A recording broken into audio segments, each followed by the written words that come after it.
Hey everyone, welcome to iWizard. Today we're going to be talking about Frank Herbert's Dune, one of the greatest sci-fi epics of all time, and just so happens to be one of my personal favorites. Let's get into it.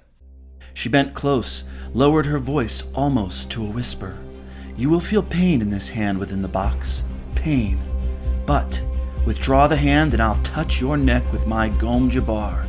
The death so swift it's like the fall of the headsman's axe. Fear is the mind killer. Fear is the little death that brings total obliteration. I will face my fear. I will permit it to pass over me and through me. Arrakis, Dune, wasteland of the Empire, and the most valuable planet in the universe, because it is here and only here where spice is found. The spice. Without it, there is no commerce in the Empire. There is no civilization. Arrakis, Dune. Home of the spice, greatest of treasures in the universe, and he who controls it controls our destiny. He who controls the spice controls the universe. We look at this place with too critical an eye, she said. There's hope as well as danger here. The spice could make us rich. With a fat treasury, we can make this world into whatever we wish.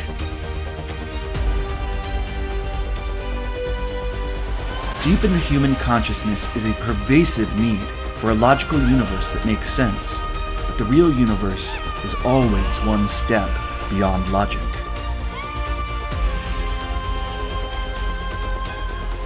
To attempt an understanding of Muad'Dib without understanding his mortal enemies, the Harkonnens, is to attempt seeing truth without knowing falsehood. It is the attempt to see the light without knowing darkness. It cannot be.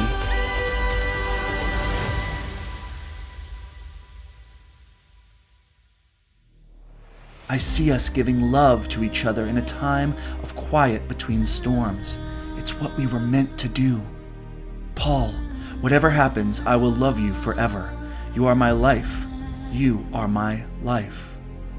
The person who experiences greatness must have a feeling for the myth he is in, and he must have a strong sense of the sardonic. The sardonic is all that permits him to move within himself. Without this quality, even occasional greatness will destroy a man.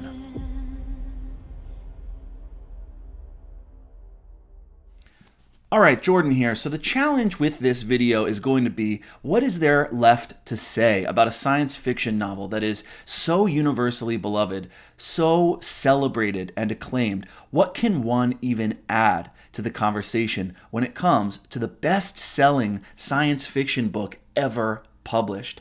So I guess what I'll do here is talk about why I feel Dune is an important book. I'll go over what you need to know for those of you who still haven't read Dune. So this will be a bit of a beginner's guide to the world of Dune, so that you're not as lost as I was the first time I read it. We'll talk about what this book is about, what makes it special, why you should read it, and all that jazz. So this is going to be kind of a Mondo video. So first, a little bit of background. I didn't first read Dune until I was an adult. It was when my wife was in South Carolina doing research for the Department of Energy at the Savannah River site, this giant mysterious place run by the government, as you can imagine. And of course, because I didn't have a clearance, I couldn't go in there with her. And so I was stuck in our hotel room for a couple of weeks and had nothing better to do. And I had this Barnes & Noble Classics edition, the Barnes & Noble leather-bound Classics edition of the book, which is modeled after the OC Bible, which is a religious text in Dune. And I'd always been curious about Dune, so I thought, I have all this time, let's give it a go. And to be honest, when I first read the book, it was a bit overwhelming. Herbert just kind of drops you into his world and lets you kind of sink or swim. He just throws you in there. There were so many strange words, so many odd concepts. I'm reading about Gom Jabbars and Kwisatz Haderach and Muad'Dib and Farfreluche's class system and the Landsrad, and I'm like, what is going on? So I'm looking these words up and finding that none of them are real words, even though some of them are inspired by Arabic and other languages. So if you're a beginner, let me just say the first read through of this book might feel like a whirlwind, but never fear. When I look back at the experience now, I kind of wonder why I was ever confused. This is a brilliant book, and it's actually not that hard to read at all. I think what it is that Dune is so original. It is so completely its own thing. It is so authentic and non-derivative that I think I just didn't know at the time what to expect, and I wasn't as big of a sci-fi or fantasy fan then. This book really thinks for itself, and you really have to kind of just accept some things and give yourself over to it to really get the most out of it. I also want to say this book rewards rereading. Every time I read it, I get something new out of it. It is so detailed and yet at the same time so well plotted and well paced. I think you're going to love it, and I hope you come to see in it what I see in it. So let's talk some more about this book's impact. Frank Herbert's Dune is easily the most important thing to have happened to science fiction in the entirety of the 1960s, if not the whole of the 20th century. The novel was initially serialized in Analog magazine, which of course used to be Astounding magazine, and the book eventually became so successful that Herbert spent the next 20 years of his life writing sequels to it. And then his son, after his death, Brian Herbert, has been co-writing prequels to Dune for the last 22 years now. But the most important thing about Dune is that it really showcased what science fiction at its best could do. Dune demonstrated the power of science fiction and showed how you could do world building elegantly and on a truly amazing, detailed, unparalleled scale. And I think it's safe to say that Lord of the Rings is to fantasy what Dune is to science fiction. And I'll say this too, Herbert is probably the person in science fiction who is most responsible for single-handedly shaping what the genre would become. Herbert weaves history, culture, religion, politics, intergalactic military drama, and prophecy. This book's got everything. Another thing that Herbert does, even more than someone like Ursula Le Guin or Robert Heinlein or any other author really, is to not just throw one big idea out there, but 10 to 12 really big ideas into his story. So what are some of those big ideas? So you have a civilization that has overthrown its machine overlords. You have geriatric spice, this rare substance that is super valuable but can only be found on one fraught planet, Dune. You have shield armor and force shields. That means people have to fight with swords and knives. You have these human computing logical mentat beings. You have the Bene Gesserit Sisterhood, which is like this creepy eugenic cult dedicated to controlling the bloodlines.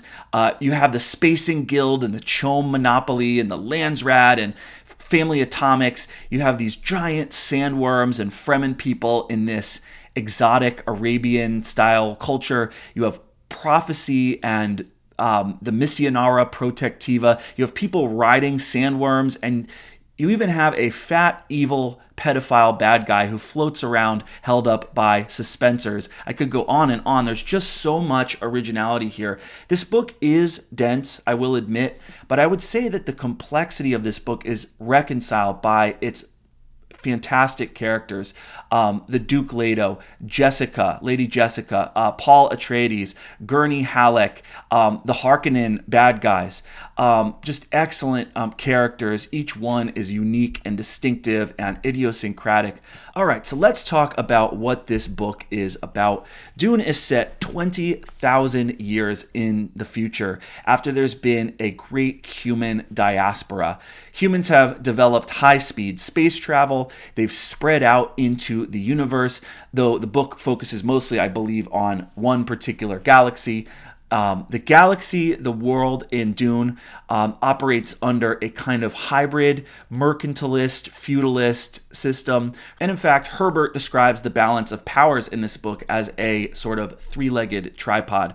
There is the network of great houses, They are united loosely in this sort of union of houses overseen by a high council, the Landsraad.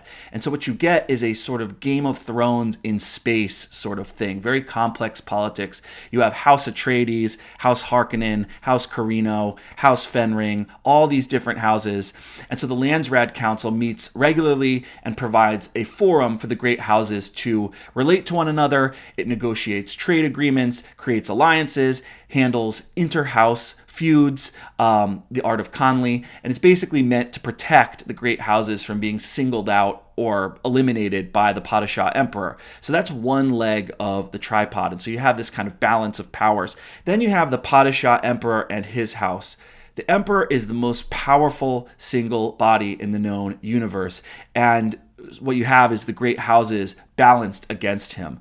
And so both of these institutions are sort of keeping each other in check. In other words, if you combined all of the great houses, their wealth, their weaponry, their armies, they'd be able to overpower the emperor and his Sardaukar warriors, but the houses would really all have to unite in order to do that. So there are checks and balances, even though this is kind of an imperium. The emperor's name here in Dune is Shaddam IV, and his house is House Corino, the imperial house, which is located on the planet Khitan. And so then for the third leg, you have the Spacing Guild. This is a very mysterious organization that has a monopoly on space travel. These are people who have figured out how to pilot spaceships through fold space, so-called fold space. There's a little bit of a mystery in the story as to how this actually works, how fold space works, but it's apparently impossible to pilot through fold space unless you have these special modifications to your mind and body, and you also need the spice melange to navigate through space. And so the humans who figured out how to do this, they are now very enigmatic, very mysterious, and they are called the Guild Navigators. The Guild Navigators are like highly evolved superhumans who have become mutated over time and have these crazy mental powers from having consumed so much spice and from traveling through space at such high speeds so often. And what they do is basically they use the spice because the spice not only has geriatric properties, but it also gives you prescience. The spice gives you prophetic abilities, and this helps the navigators navigate through space because they can then avoid crashing into objects in space at such high speeds. And so the Spacing Guild have these faster than light speed ships called highliners, and they have a monopoly on space travel at this point because only they know how to do it. So if you want to travel from world to world in Dune or go interstellar, you have to do it with this neutral body that has a monopoly on space travel. To add to this, you have what is basically the Dune universe's equivalence of the British East India Company, and this is called the CHOAM Company. CHOAM stands for the Combine Honit Ober Advancer Mercantiles, and this system was basically created as a reaction to the Spacing Guild. So that way the Spacing Guild needs CHOAM, and CHOAM needs the Spacing Guild. And so you have this another balance of powers there. CHOAM controls all of the economic affairs across the cosmos, or as Herbert puts it, few products escape the CHOAM touch. From art to technology to the spice melange, right? So the spice melange is the major source of the CHOAM company's profits. CHOAM is basically what Amazon will be probably in 100 years. They have a lot of control. If CHOAM refuses to sell it, it's probably not worth making. CHOAM is like a monopolistic publicly held corporation that is controlled partly by the Padishah Emperor and also the great houses of the Landsraad, with the Spacing Guild and the Bene Gesserit as kind of silent partners. It has shareholders, and the major ones get directorships in the company's board. And as you might expect, all the shareholders are nobles from the Landsraad. So nobles from the minor houses, the great houses, and the imperial house. The emperor himself, if I remember right, controls 1/5 of the shares. So again, you have this balance of power. Okay, so that's the Imperium. And the one thing I want to say about this world is that what Herbert wanted to do was he wanted to make his future civilization to feel deliberately like Byzantine, like the Byzantine Empire, with very complex politics, a kind of shiny, pre-technological, old-fashioned feel, but also because it's set in the deep future, you also have a bit of capitalism mixed in there with the feudalism. Another thing here I just want to mention is that to become a great house, you have to have the family atomics, which sounds kind of very 1950s, right? Honey, let's save up so we can buy some family atomics. These are basically nuclear weapons that you use to defend your house. And if you have them, this can earn you great house status. But here's the catch. You can't actually use the family atomics, because if you use the family atomics against human beings, this is called the Great Convention, the other great houses will promise to band together and nuke you back. So it's kind of like mutually assured destruction. If you try to strike another house with your family atomics, it will also be the death of you. So you have some mutually assured destruction there. Another important aspect of the story, I guess it's part of the backstory, is the Butlerian Jihad. The Butlerian Jihad is supposed to have taken place 10,000 years in the past. That would be then 10,000 years from now. And this event was basically a revolt against the computers that had taken over humanity. Essentially, humanity built computers that were able to take information and learn from it. And eventually, this got out of control. Humans got lazy and allowed computers to do everything and run everything for them. Sound familiar? And so these computers became sort of our AI overlords. And we eventually had to have this great revolt, like in movies that you've probably seen, like The Matrix or Terminator, but it's called a jihad. The revolt is called a jihad. I believe the film, the new film that's coming out by Denis Villeneuve, is using crusade, but in Dune, Herbert uses the term jihad because this is inspired by Muslim and Arabic traditions. Speaking of the Butlerian Jihad, the next book I think I'm going to review on this channel is Brian Herbert and Kevin J. Anderson's Dune prequels, starting with the Butlerian Jihad. And so they write all about that. And what eventually comes out of the Butlerian Jihad is this maxim: thou shalt not make a machine in the likeness of a human mind. And so that's kind of another way for Frank Herbert to give us a sci-fi world that has a deliberately old-fashioned feel, even though it's set in the future. And so you have this future imperium in which you have las guns and faster than light speed travel, but it has to remain close to the human level. It can never get too technological, because after the Butlerian Jihad, you were no longer able to make a machine in the likeness of a human mind. And so in some ways that actually makes Dune easier to read, is that it does have a kind of old-fashioned feel, even though it's set in the future. And so you can't have thinking machines, which is why, as I said, to navigate through fold space, you can't really use AI technology. You have to use the spice to perform the same tasks that a computer would otherwise do. And in fact, that's why you have all of these different groups in Dune that involve humans modifying themselves and doing these really amazing, incredible things that would ordinarily have to be outsourced to computers. And so Herbert is, I think, really asking this question in Dune, which is, how do we make the next generation great? And Herbert says that what you do is you don't outsource your humanity to computers. You train human beings, you develop their abilities, you put human beings in control of their own destiny. You develop them. If you want to do what computers do, you have to make sure that you do that with human beings in charge. So you have these different groups. You have mentats. These are highly logical, sort of evolved people who have this amazing ability to compute and calculate and make predictions using only their minds and the spice and their training. They are like more advanced at this point than any of our advanced computers are today.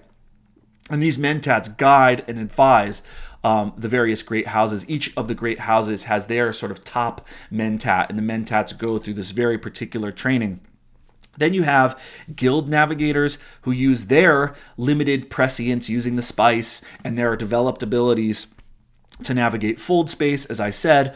And then, of course, you have the Bene Gesserit Sisterhood. The Bene Gesserit Sisterhood is like a group of creepy witches. They are an ancient order of women who basically have access to all of their ancestral memories, or at least to the ones that they can access through the X chromosome. So essentially, they can see into female past. They're this kind of weird eugenic cult, actually. And when I teach this book to my students, they find the Bene Gesserit sisters to be very creepy because they have this power to manipulate people that they call the Voice, and their mission is basically to engineer evolution in this kind of strange way. And what they're looking for is the chosen one. All of their activities are calibrated to find this one Messiah figure called the Kwisatz Haderach. The Kwisatz Haderach is basically supposed to be a male Bene Gesserit who can also see not only into female, but male past. So there is a chosen one element in this book that has to do with evolution and bloodlines and chromosomes, and it's just all really creepy and weird and cool and original, and I love that aspect of the book, even if it weirds my students out. And so finally you have the geriatric spice that makes all of this possible, which is called mélange, which I just want to say a little bit more about because it's so important to the story. Mélange is this amazing super drug that does everything. It's like the film Limitless in a way. It's called an awareness spectrum narcotic.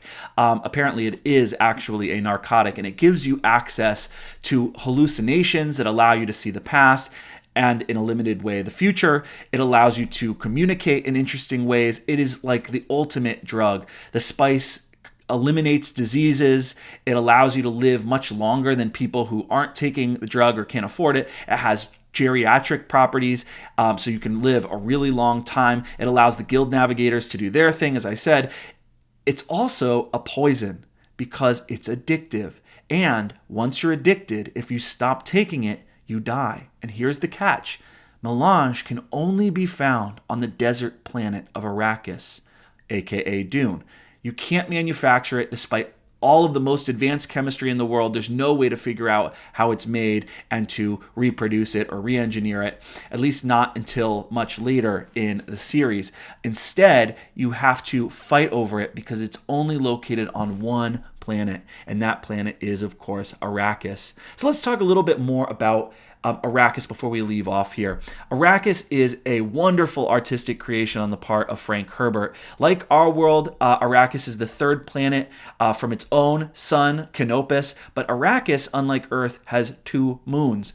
It is, of course, a desert planet, and a very dangerous one at that. It's dangerous because Arrakis is not only a wasteland with deadly heat and no natural precipitation or surface water bodies, but it's also populated by these giant sandworms that are hundreds and hundreds of feet long that come up from under the sand sea and will swallow you whole if you try to get any of their spice. And there's a reason why you can't or aren't supposed to kill them. And you'll learn all about that when you read the book. The environment of Arrakis was pretty obviously inspired by the Middle East, particularly the Arabian Peninsula and the Persian Gulf, in addition to a little bit of Mexico and in some ways to the dunes in Oregon, where is it Washington or Oregon? Wherever it is, where Frank Herbert was living at the time. And so because of these influences and inspirations, what Herbert is doing with the spice is basically making a reference to the petroleum industry in the Arab states and the Persian Gulf, and of course Mexico as well. And so he's kind of referencing the fight over control of oil, which mirrors the fight over control of the spice. Remember, again, Dune is the only natural source in the universe for mélange, and so they use it for interstellar travel and human computing and longevity. So it's this extremely political thing that everyone is fighting over, and it just feels really real because of that. The politics, I will say, in this book do feel really complex, really real. You have references to colonialism and nation building, and so Herbert was obviously pretty inspired by world events and certain geopolitical concerns that we're all very familiar with.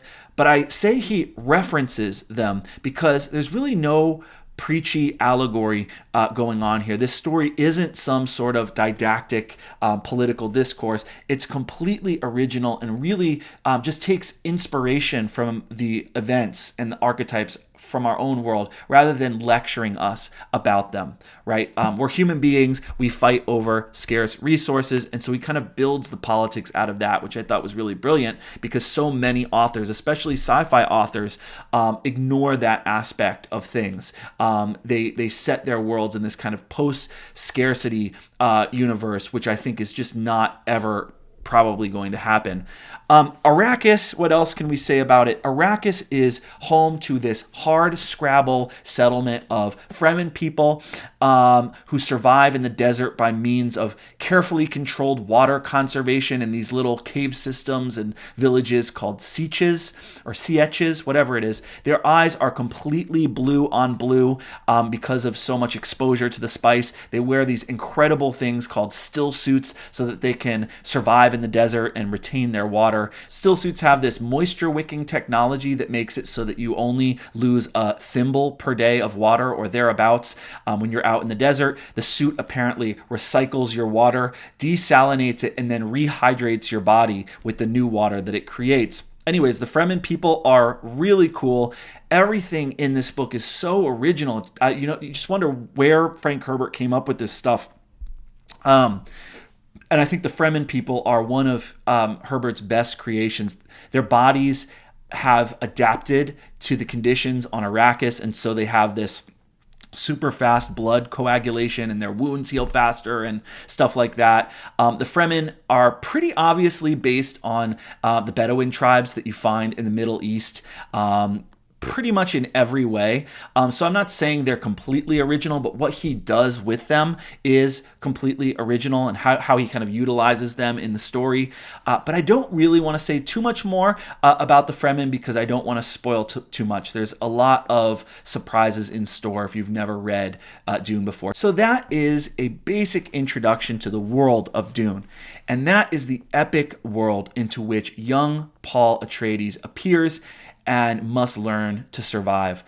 And lastly, I just want to do a very basic, no spoilers summary. I kind of gave you the outline of the world so that you can start reading it and feel like you're not lost. But I want to give you now just a very basic, quick, no spoilers summary. So the basic plot of Dune is this.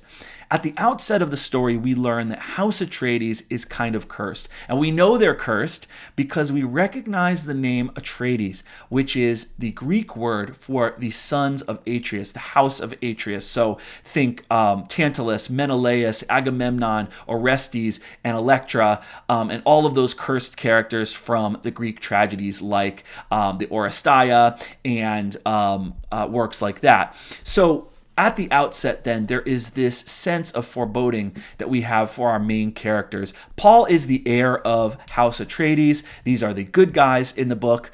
And House Atreides has just been granted a ducal fief over Arrakis. So they're going to now get to be in charge of the planet Dune and of the spice. They have been sort of fortuitously and randomly which is very suspicious, placed in charge of the most valuable resource in the universe. So it seems like a great opportunity, but the problem is that it's actually a trap devised by the emperor, the Padishah emperor, who feels threatened by the popularity of Paul's father, Duke Leto.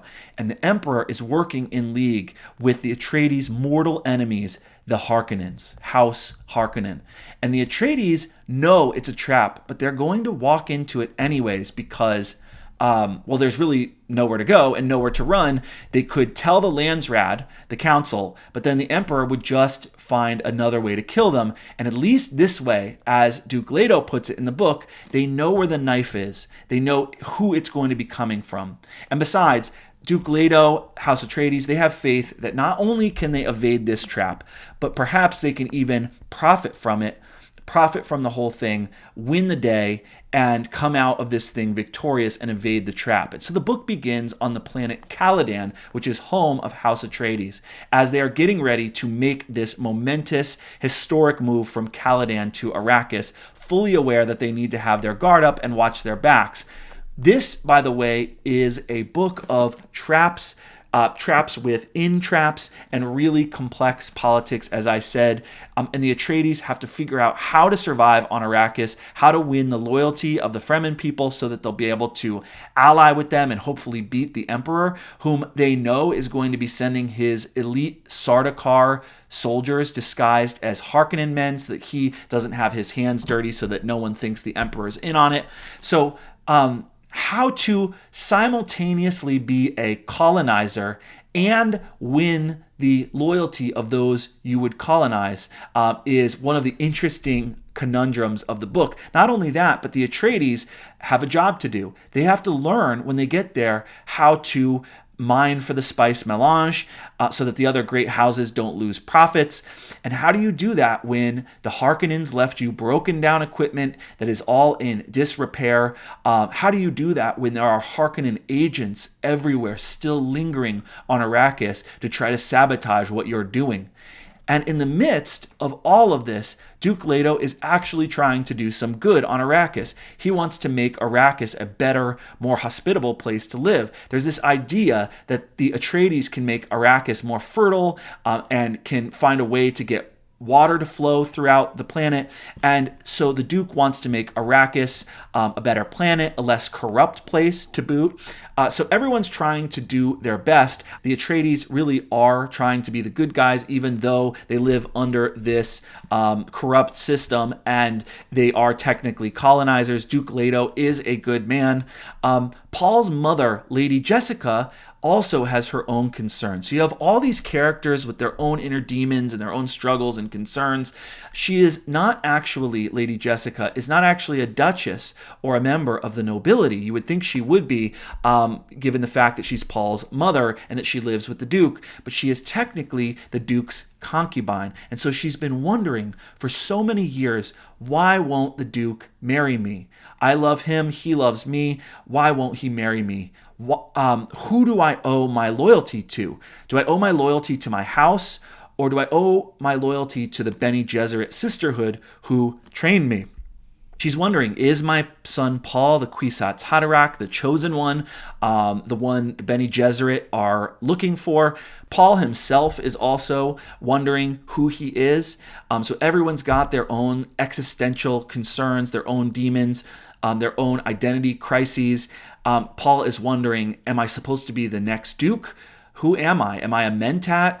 Or am I supposed to be this male Bene Gesserit prophesied Kwisatz Haderach, right? And so who do I want to be? And so while all of this is going on, the Atreides are all trying to make the best of this new situation, but they are also constantly looking over their shoulders because there is this ever-present doom hanging over the entire story, and you know the trap is coming. When will the bear trap come snapping down on House Atreides? Where is it going to come from? When is it going to come? Because it also turns out that there is a traitor in their house, in House Atreides, and then there are also sandworms to contend with too. So I won't say anything else about the plot, because anything else I say will spoil some of the really amazing surprises in this book, and there are many. The summary I've just given you is really just a tip of the iceberg, just a tip of the Gom Jabbar, and you will get that joke once you open the book. All right, so that is it. Thanks as always for listening. Again, please support my channel by hitting the subscribe button. Also remember, you can catch up with me on social media, Goodreads, Facebook, Patreon. So hit me up, and remember to tip your starving YouTuber if you can. Until next time, adios.